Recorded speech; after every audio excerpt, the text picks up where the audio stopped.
बस तेज आवाजें, घना कोहरा के अलावा और कुछ भी दिखाई नहीं दे रहा था। ऐसे में प्लेन को लैंड कराना खतरे से खाली नहीं था। इसलिए पायलट ने एक बार फिर से प्लेन के थ्रस्ट को बढ़ाते हुए दूसरी बार गो अराउंड करने के लिए निकल पड़े। अब पायलट्स ये डिसाइड करने में लगे हुए थे कि आखिर करे तो क्या करे, रनवे तो हमें दिख ही नहीं रहा है।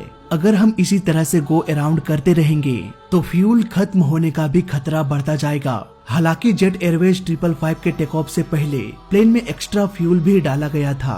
प्लेन को दोहा से कोची आने तक का फ्यूल, अगर किसी इमरजेंसी के कारण प्लेन कोची में लैंड ना कर पाए तो प्लेन के पास किसी दूसरे एयरपोर्ट तक जाने का भी फ्यूल डाला गया था। इसके अलावा भी 30 मिनट का एक्स्ट्रा फ्यूल भी डाला गया था। इन केस अगर पहले अटेम्प्ट में अगर प्लेन लैंड ना कर पाए तो वो दूसरी बार भी ट्राई कर सकता है। इसी तरह से कैलकुलेट करके सभी प्लेन्स में फ्यूल डाला जाता है।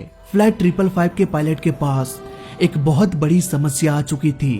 अब तक प्लेन को 2 बार गो अराउंड कराया जा चुका था। इसी चक्कर में 30 मिनट का एक्स्ट्रा फ्यूल भी खत्म होने चला था।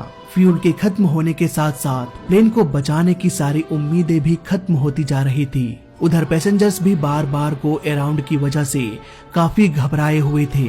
पायलट के पास अब 2 ही रास्ता बचा था, जिसमें से वो सिर्फ एक रास्ते को ही सिलेक्ट कर सकते थे।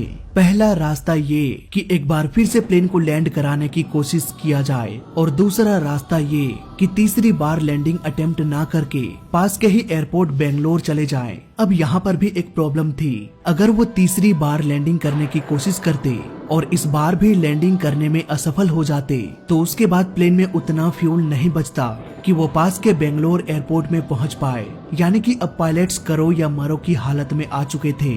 यहाँ पर पायलट ने इन दोनों रास्तों के बीच एक तीसरा रास्ता निकाला। उन्होंने एटीसी को कहा कि हम एक और बार प्लेन को लैंड कराने की कोशिश करेंगे। अगर हम इसमें भी असफल रहें तो हमारे पास इतना फ्यूल नहीं बचेगा कि हम बेंगलोर जा पाएं, लेकिन